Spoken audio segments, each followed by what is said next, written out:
এগুলো কখন বুঝতে পারবে জানো? নিজে নিজে যখন অঙ্ক প্র্যাকটিস করবে। আর তোমরা খুব রেয়ার কয়েকজন হয়তো বাড়িতে একটু নিজে নিজে অঙ্ক প্র্যাকটিস করো। যেমন স্কুল লেভেলেও যদি আমি জিজ্ঞাসা করি যে পুজো ছুটি কেমন গেল রে বাবা, বলে স্যার দারুণ।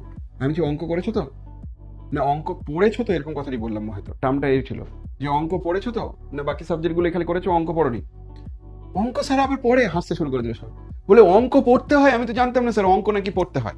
তাই হ্যাঁ অঙ্ক পড়তে হয় মাঝে মাঝে, অঙ্ক পড়ার সাবজেক্ট, পড়তে হয়, খালি কষতে হয় না সবসময়।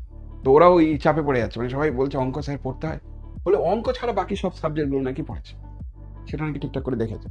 তোমাদেরও সেই সেম প্রবলেম, তোমরা যে বাড়িতে গিয়ে যে একটু প্র্যাকটিস করবে সেই জিনিসটা তোমাদের মধ্যে নেই। খুব রেয়ার কয়েকজন আছো, হয়তো এমন কিছু জন আছো যারা বই খুলে দেখো না, বই আছে কিনা তো সেটাও জানি না, টাইমই বের করতে পারছো না, এটাও হতে পারে।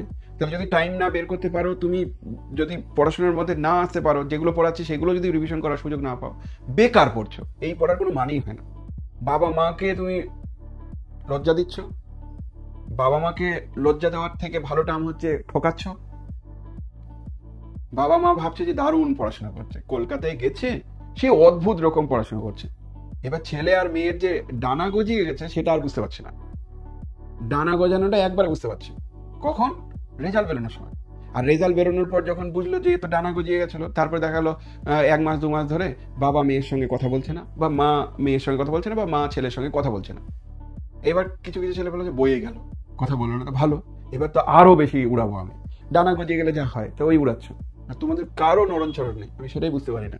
কখনো কখনো খুব ফ্রাস্ট্রেশনের মধ্যে চলে যাই, কারণ রিলেট করছি আমি আমার সময়ের সঙ্গে, আমার সময় না, কারণ ওই সময়গুলোতে তো পড়াতাম, তো তখনকার সঙ্গে রিলেট করছি, দিয়ে দুটোর মধ্যে কম্পেয়ার করতে গিয়ে ফ্রাস্ট্রেশনের মধ্যে চলে যাচ্ছে নিজেই। তোমরা তো দূরে থাক। যাই হোক, অফলাইন ক্লাসে গেলাম, সেই দিনও আমি বুঝলাম যে তোমরা কি লেভেলে পড়াশোনা করছো। বই নেই অনেকে, অনেকে বলছে স্যার আমি 2টো না 3টে ক্লাস লেটে চলছি। 2টো 3টে লেটে চলছে, কে চলতে বলছে তোমাকে 2টো 3টে ক্লাস লেটে?